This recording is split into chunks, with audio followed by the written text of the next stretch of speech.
Hello मेरे प्रिय विद्यार्थियों, स्वागत है आप सभी लोगों का यूनिक क्लासेस में। तो दोस्तों, आज हम लोग पढ़ने वाले हैं कक्षा 10 के गणित का अध्याय 12 यानी कि वृत्त के संबंधित क्षेत्रफल। वृत्त का क्षेत्रफल किस प्रकार से निकालते हैं, वृत्त की जीवा क्या होती है, वृत्त का व्यास क्या होता है, वृत्त का त्रिज्या क्या होती है, वृत्त के व्यास और त्रिज्या में क्या संबंध होता है, यानी कि इस चैप्टर में जितने भी फॉर्मूले हैं उन सबके बारे में डिस्कस करेंगे और प्रत्येक फार्मूले के आधारित जितने भी प्रश्न पूछे जाते हैं उन प्रश्नों को हल किया जाएगा। यानी कि आपकी बोर्ड एग्जामिनेशन 2024 की दृष्टि से वृत्त रिलेटेड जितने सारे क्वेश्चन है, वृत्त का क्षेत्रफल, वृत्त का परिधि, वृत्त में जो त्रिज्यखंड होता है, लघु त्रिज्यखंड, दीर्घ त्रिज्यखंड, जो वृत्त के संगत वृत्तखंड होते हैं, त्रिज्यखंड के संगत वृत्तखंड होते हैं, वृत्त में जो लघु वृत्तखंड होता है, दीर्घ वृत्तखंड होता है, उसका क्षेत्रफल किस तरह से ज्ञात करते हैं उसके बारे में डिस्कस करेंगे। तो सबसे पहले हम जानना चाहेंगे कि वृत्त क्या होता है। तो वृत्त आपको पता होगा, वृत्त क्या होता है, वृत्त आउट ऐसा वृत्त होता है, ठीक है। ये आपका वृत्त है, ये आपका वृत्त में क्या होता है, केंद्र होता है। क्या होता है, केंद्र।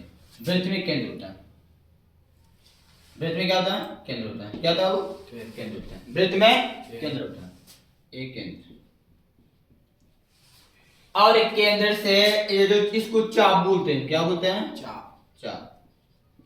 ये सब चाप है, क्या चाप है। यानी कि वृत्त से लेकर चाप पर स्थित किसी भी बिंदु को, केंद्र को उसे दिखाएंगे, किसी भी बिंदु से जो दूरी होती है इसको हम त्रिज्या कहते हैं। क्या कहते हैं बाबू, त्रिज्या। और इसको हमेशा स्मॉल आर से दिखाएंगे, स्मॉल आर या फिर कैपिटल आर, जिससे आपको दिखाना है उससे आप दिखा सकते, ठीक है। किससे दिखाएंगे, स्मॉल आर, ठीक है। आप इस एक और एक रेखा खींचता हूं, जैसे मान लेते हैं, जैसे मान लेता हूं ये हो गया, एक केंद्र से ऊपर जा रहा है, मानता हूं इसका नाम ए बी है। क्या है, ए या ओपी। यहाँ पर ओपी जो थी ये वृत्त की त्रिज्या, वृत्त की त्रिज्या, जिसको स्मॉल आर से लिखेंगे, किससे, और यहाँ पे जो ए बी देख रहे हैं ना, ए बी मतलब वृत्त के केंद्र से होकर जाने वाली रेखाखंड, वृत्त के केंद्र से होकर जाने वाली। तो एक काम यहाँ पर ऐसे देख लेना, इसको बोलते हैं एक्स वाई। क्या बोलते हैं, एक्स वाई। मान लिया जाए एक्स वाई बोलते नहीं, मान लिया एक्स वाई, इसको जीवा होता है, इसको क्या बोलते हैं हम लोग, जीवा।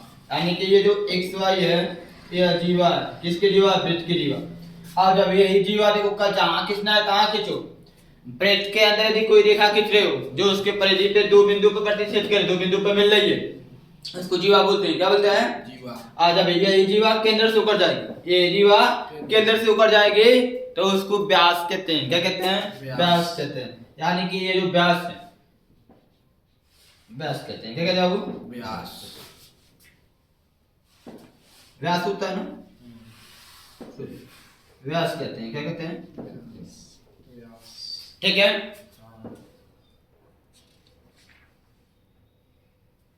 ठीक है, व्यास कहते हैं।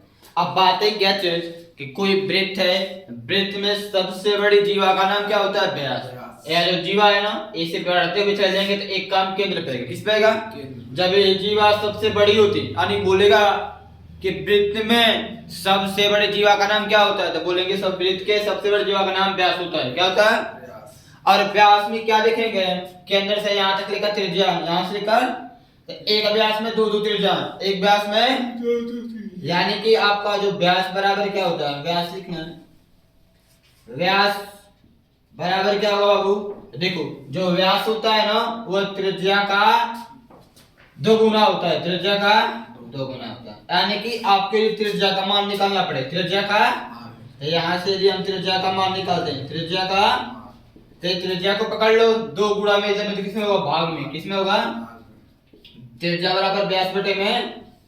यानी आपको व्यास दिया है, त्रिज्या निकालना है, तो व्यास में 2 से, यानी कि एक व्यास में एक जो व्यास होता है ना वो त्रिज्या का दोगुना होता है, त्रिज्या का, ठीक है, कन्फर्म। और एक केंद्र है, यानी कि यहाँ पर केवल आपको समझना है व्यास और त्रिज्या, यानी कि ये आपके लिए इंपॉर्टेंट होगा, ठीक है।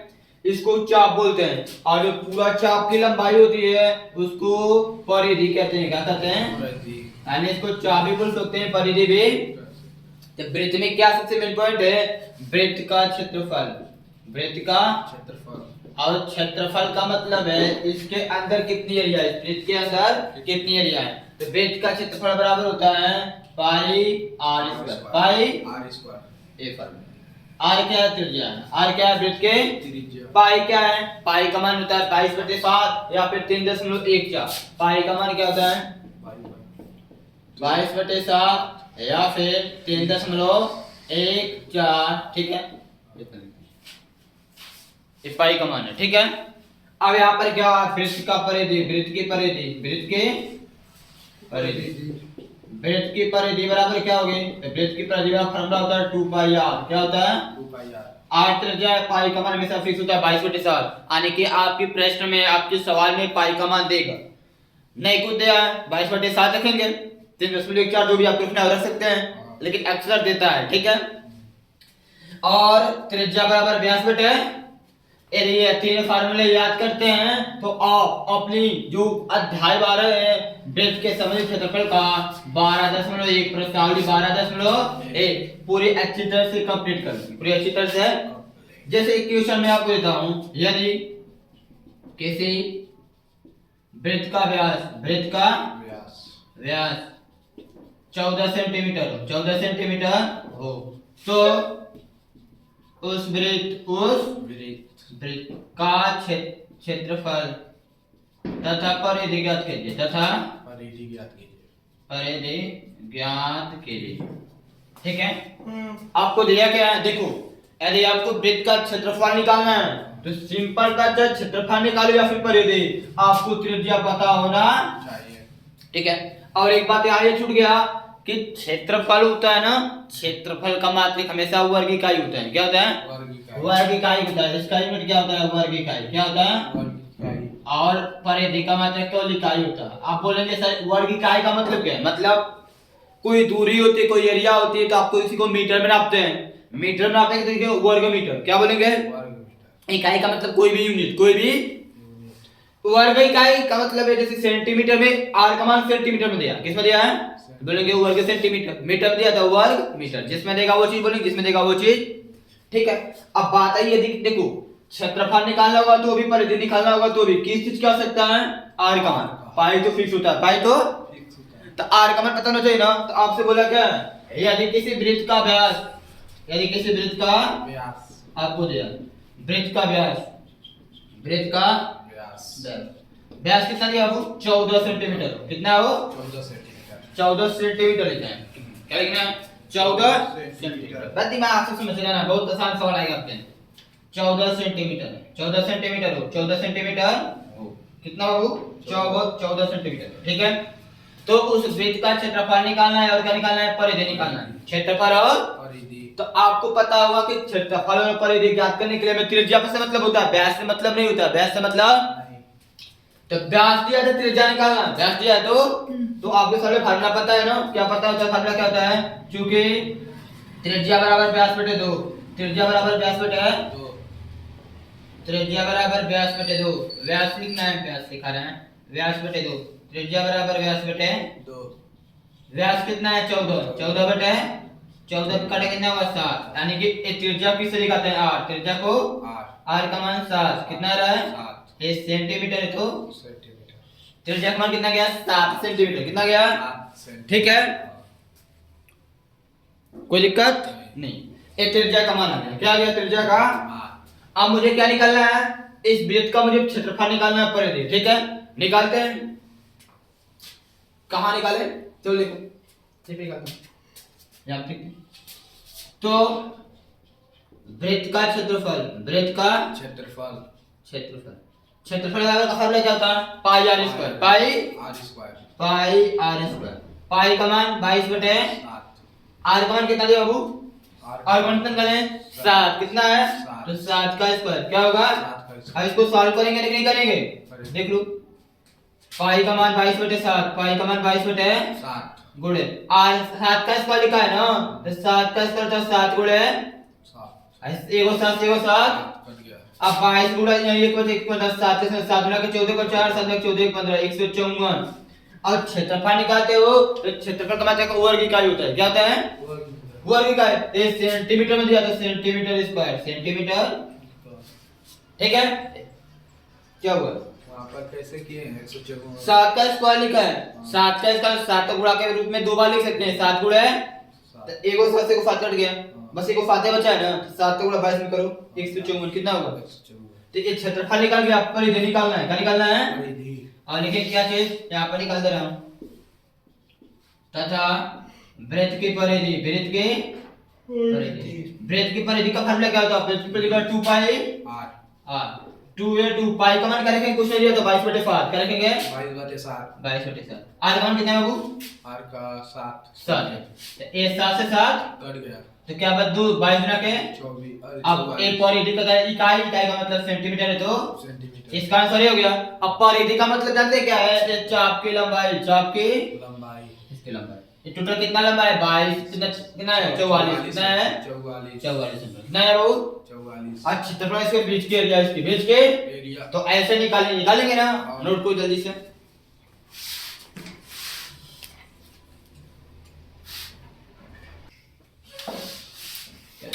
आपको दूसरा क्वेश्चन क्या है?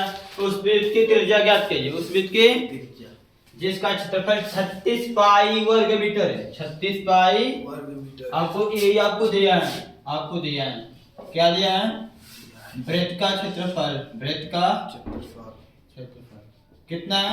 36 पाई वर्ग मीटर, वर्ग मीटर ये आपको देख दिया है। दिया है तो आपको क्या निकालना है? वृत्त की त्रिज्या ना, तो मान लीजिए, माना वृत्त की त्रिज्या, वृत्त की त्रिज्या त्रिज्या किससे दिखाते हैं?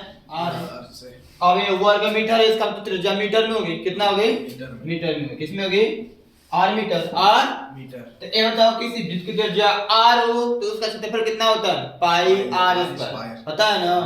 तो वृत्त का क्षेत्रफल, वृत्त का क्षेत्रफल बराबर क्या होता है? पाई r स्क्वायर तो वृत्त का क्षेत्रफल कितना दिया? वृत्त का क्षेत्रफल कितना दिया है? 36 पाई, कितना दिया है? 36 पाई तो ये 36 पाई वृत्त के क्षेत्रफल का सम 36 पाई, इधर पाई r स्क्वायर तो पाई, r स्क्वायर कोई प्रॉब्लम? नहीं तो यहाँ से देखो पाई से पाई कट गया सेम मिल रहा है, यहाँ 36 बचेगा, 36 बराबर r स्क्वायर को इस साइड 36 को उस साइड लिख सकता हूँ, नहीं सकता हूँ? लिख सकता हूँ तो r बराबर क्या होगा? कड़ी में स्क्वायर एक पद से दूसरे पद में जाए किसमें बदलेगा? कड़ी में, किसमें बदलेगा? कड़ी में कड़ी में बदलेगा, इसका मतलब 36 का वर्गमूल 6 यानी मीटर, 6 मीटर यानी उस वृत्त की त्रिज्या कितनी होगी? 6 मीटर, कितनी होगी? 6 मीटर समझे बाबू? नोट करो जल्दी से।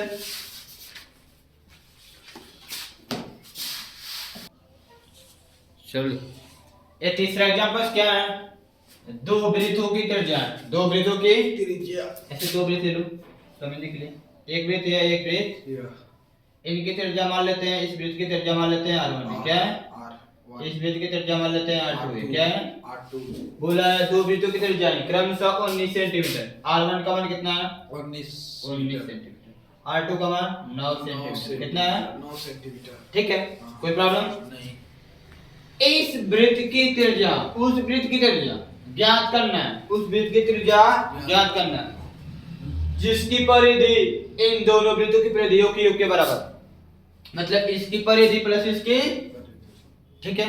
माने कि तार मान लो तो इसको तोड़कर इसको या फिर खोल लो, तोड़कर इन दोनों को आपस में जोड़ लो, एक बड़ा सा वृत्त बनेगा, एक बड़ा सा वृत्त। इसके लिए परिधि होगी, इन दोनों परिधियों की योग क्या है? बराबर होगी। तो इस बड़े वाले की त्रिज्या मान लो r, क्या मान लो? r तो इसकी परिधि कितना होगा? 2 पाई r और इसकी इसकी इसकी परिधि कितना होगा? 2 पाई r1, 2 पाई r1 इसकी r1 त्रिज्या है ना, और इसकी त्रिज्या r2 है तो इसका 2 पाई r2, 2 पाई r2 यानी कि ये जो 2 पाई r होगा ये इसका है 2 पाई r किसके बराबर होगा? 2 पाई r1 प्लस 2 पाई, बोला है ना कि जो छोटे वाले वृत्त हैं उनके जो परिधियों का योग है इन दोनों के मिलाने पर, इन दोनों के जो बड़ा वाला वृत्त बनेगा उसके परिधियों के योग के बराबर होगा, उसके परिधि के बराबर, उसके परिधि के बड़े वाले वृत्त की त्रिज्या का माना है, त्रिज्या ज्ञात करना है, तो त्रिज्या ज्ञात करना है तो त्रिज्या को r मान लिया, तो इसकी परिधि क्या होगा? 2 पाई, इसकी त्रिज्या को r1, इसकी त्रिज्या को r2 इसकी त्रिज्या का r1 का मान में दिया, r2 का मान, यानी कि आपको सॉल्व कैसे करेंगे, लेकिन इससे पहले दिया, क्या करेंगे? दिया लिखेंगे अब दिया, दिया क्या दिया? दो वृत्त है, इसको एक पहला मान लो, एक दूसरा मान लो, एक पहला मान लो, एक दूसरा पहला, पहले वाले वृत्त की त्रिज्या त्रिज्या इसको R1 मान लो बराबर कितना है 19 सेंटीमीटर कितना है 19 सेंटीमीटर तथा दूसरे वाले वृत्त के दूसरे त्रिज्या इसको मान लो R2 क्या मान लो R2 कितना है 9 सेंटीमीटर क्या है 9 सेंटीमीटर और इन दोनों को जोड़कर एक वृत्त बनाया गया है तो वो भी वृत्त बड़ा सा बनेगा अब उसकी त्रिज्या कुछ होगी ना तो माना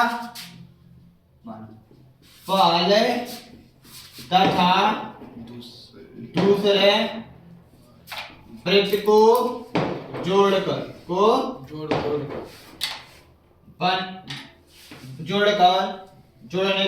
जोड़ने पर बना बड़े वाले वृत्त की त्रिज्या बराबर आ क्या मान लेता हूँ अब कुछ होगा उसका मान पता नहीं है तब बोला है कि जो बड़ा वाला वृत्त है उसकी जो परिधि होगी इन दोनों की परिधि की योग क्या है बराबर होगी तो प्रश्नानुसार क्या बोला है प्रश्न में कि जो ये बड़े वाली वृत्त की परिधि कितना होगी 2 पाई r ये जो होगा और इन दो छोटे वाले वृत्तों के परिधि की योग क्या है बराबर होगा इसकी परिधि क्या होगा 2 पाई r1 2 पाई इसकी परिधि क्या होगा 2 पाई r2 2 पाई r2 ये बाबू r2 लिखना है r2 ये बताओ इनसे से 2 पाई कॉमन मिल जाएगा 2 पाई कॉमन कर लो है क्या होगा 2 पाई r यहाँ से 2 पाई कॉमन करके क्या होगा r1 प्लस r2 2 पाई से 2 पाई कट जाएगा क्या होगा सेम है ना या r बराबर क्या आएगा r1 प्लस r2 r1 का मान 19 क्या है प्लस r2 का मान 9 क्या है 9 जोड़ो 28 कितना आएगा 28 सेंटीमीटर यानी कि बड़े वाले वृत्त की त्रिज्या कितनी होगी 28 सेंटीमीटर इस तरह लगे ना तो ये आपकी एक्सरसाइज 12.1 का बेसिक है क्या बेसिक नॉलेज क्या बेसिक ठीक है नोट कर लीजिए।